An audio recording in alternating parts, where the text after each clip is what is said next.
Hello viewers, welcome to Joy's Kitchen. I hope you are doing fine. Today I'm going to show you a typical Bengali fish curry. We call it Doi-Shorshe Ilish, or in English I have to say yogurt mustard Hilsha fish.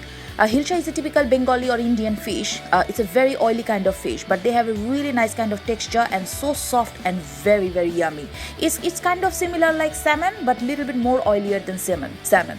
And this is a typical way of cooking. The Bengali people follow this cooking process. We use mustard seed, yogurt, lots of chilies. It's so good with plain boiled rice. So I'm gonna show you step by step how I'm gonna cook it, and that's not very difficult, but you can see it looks really yummy, and trust me, oh my god, it's so good. So to cook my Doi-Shorshe Ilish or yogurt mustard seed Hilsha, I actually took one Hilsha, medium-sized Hilsha fish here. You can see, and they have a roe inside. So I didn't separate the roe. I just cut the whole fish just like that, and I kept the roe inside the fish. So I took one medium-sized fish. And I took half cup of mustard seed here, black mustard seed, and I soaked it overnight in the water, little bit of water, and I took half cup because I like quite a lot of gravy in my mustard curry. So yeah, I took half cup, but you can reduce it. I took at least 12 to 15 green or red chilies here, because I'm gonna use some of the chilies when I'm gonna make a mustard paste. Otherwise mustard paste gonna be very bitter, so you must have to put some green chilies in your mustard paste. So I'm gonna use around 5 there, and rest of the I'm gonna use it in my curry. So yeah, I need quite a lot of green chili, and that not gonna make very spicy. It's just flavor. And I took half teaspoon of ginger paste here. I just need a little bit of ginger. Some people don't use, but I'm gonna use. I took 1 pinch of Nigella seed here, or kalonji or kalojira. That's just because of foron, or just a little bit of fried smell of Nigella seed I like. I took half teaspoon of turmeric powder here. 1.5 teaspoon of red chili powder here. Salt taste wise, I took around 2 teaspoons, and pinch of sugar. This is very optional, you can skip it, but I like a little bit of sweetness in my curry. And I took 2 tablespoons of yogurt, just plain yogurt here, and I kind of whisk it with the spoon just to break the lump of the yogurt. So 2 tablespoons of yogurt I took here. And the whole dish I'm gonna cook it in mustard oil. You should use mustard oil when you are cooking anything with mustard seed. That's gonna give a really nice kind of flavor. So yeah, these are the simple ingredients I need to cook my fish curry. So I already made the paste. You can see I just took 5 green chilies here, and 1 teaspoon of salt, and all the mustard seeds. Definitely use salt and chili, otherwise your paste gonna be very bitter, and you're gonna ruin your whole curry. So make sure. So in a large wok or large pan, I'm gonna take around 4 tablespoons of mustard oil. I need a little bit more oil in this curry than as usual other fish curries, because that mustard oil gonna give it a really nice kind of flavor and really nice kind of taste in my prepared curry. So I need at least 4 tablespoons first mustard oil. Let it warm.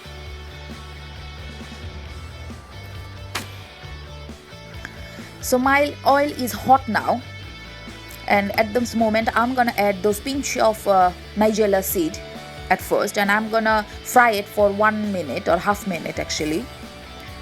So when my Nigella seeds are fried, I added all those mustard seed paste here, which I made earlier, and you can see I'm frying them, and I'm gonna fry them at least 2 minutes in moderate heat, just like that, because I have to fry the mustard seed properly, otherwise it's gonna be very raw kind of texture, and that's not very good. And at the same time I'm gonna add all my dry spices, which is turmeric powder and chili powder, salt and sugar, and I'm gonna fry this mustard paste at least for 2 to 3 minutes till I can see it's dry and the oil comes up. And trust me, you have to stir it all the time, otherwise it's gonna be like burn, and that's not gonna taste very good. Oh, the smell is so good already. So after 3 minutes of frying, you can see the oil came up, and my mustard paste looks really good. And that's the time I'm gonna add actually my ginger paste. I'm adding around a half teaspoon of ginger paste. You can skip it. Some people don't like ginger paste in their fish curry, but I am gonna use it because actually Hilsha fish and ginger goes really good together. So I'm gonna fry it for another 1 or 2 minutes, just like that. And I'm gonna keep stirring it because I don't want to burn my spices. Oh, the smell and the spiciness from the mustard, it's so good. It's really good.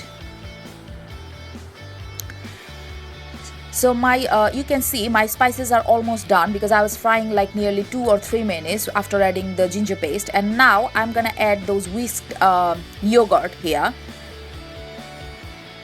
That yogurt gonna give a really nice kind of creaminess and a little bit of sourness, and that's why actually I added a little bit of pinch of sugar here just to balance the taste. And I'm gonna again fry these spices like that at least 2 to 3 minutes. If you feel you are burning a little bit or it is sticking with your pan, you can add little, like around half or 1 tablespoon of boiling water in it, but I don't need because it's still quite runny, so it's fine. But you make sure that you are frying your mustard paste and yogurt together at least 5 or 6 minutes till the rawness of the spice is gone, and you can see the oil actually naturally comes up. And don't use too much water at this moment because otherwise it's gonna like bland, your curry gonna be bland. So I was frying at least 4 minutes just after using my yogurt, and you can see it looks really good now, and all my spices are almost ready to add all those fish pieces. Still I didn't add any water, not at all, not a little bit of water I used, so it's just all the mustard paste and yogurt. And now I'm gonna add my fish pieces because Hilsha fish is a very soft fish, very soft fish, and it takes really small time to cook. It's gonna take maybe not more than 10 minutes after adding the fish because if you overcook it, it's gonna break, and that's gonna be a big mess. So I'm just gonna add these fish pieces very gently because they are very soft and very delicate fish, so I don't want to break them. And you make sure you are cooking this fish curry in a large cooking pan, because if you force your fish pieces too much, you're gonna end up breaking all of them, and your curry gonna be all full of bones. So I added all my fish pieces, and I'm gonna cover all the fish pieces in the spices at this moment, because after that maybe I'm not gonna be allowed to turn it too much, because I told you this fish is very soft fish.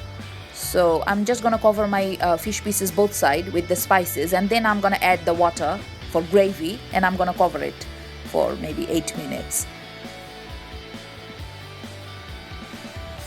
So yeah.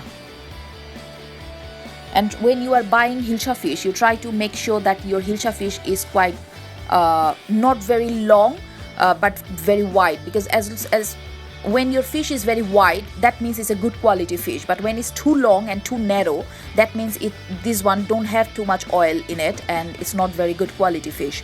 So you make sure that it's even if it's a short fish but very wide, that means it's a good quality Hilsha fish. That's what my father used to say when he used to buy the fish. So that's how I know. So my fish pieces are all covered properly, you can see.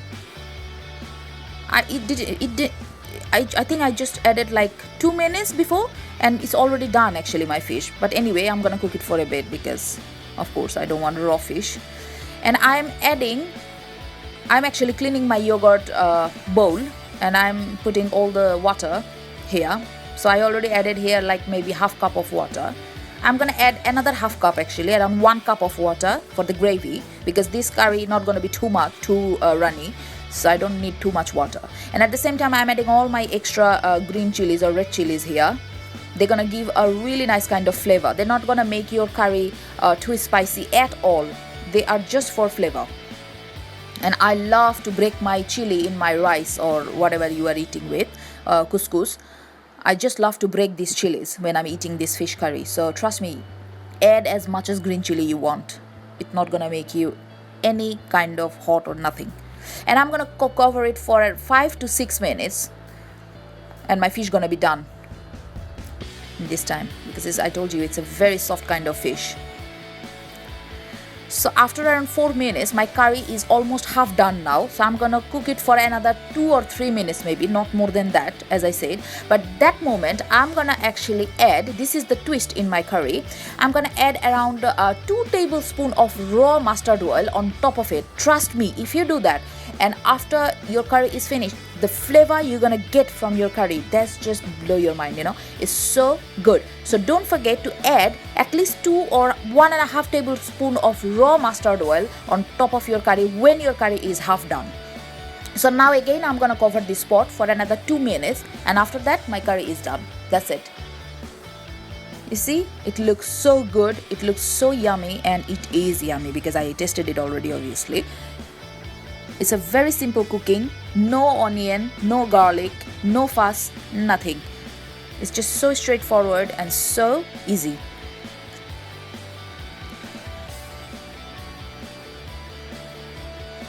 So here you go guys, this is my Doi-Shorshe Ilsha or yogurt mustard seed Hilsha fish is done, and you can see it looks so good.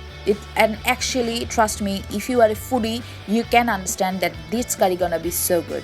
So just boil some rice and put your fish in the corner of the plate and try it. And don't forget to like and subscribe my channel and follow my recipes and share my recipes with your friends, family and neighbors. And I hope you're gonna cook the curry just like that, just like how I cooked it. And yeah, enjoy the recipe and enjoy the cooking, and let me know how much you enjoy my style. So yeah, bye bye, tada.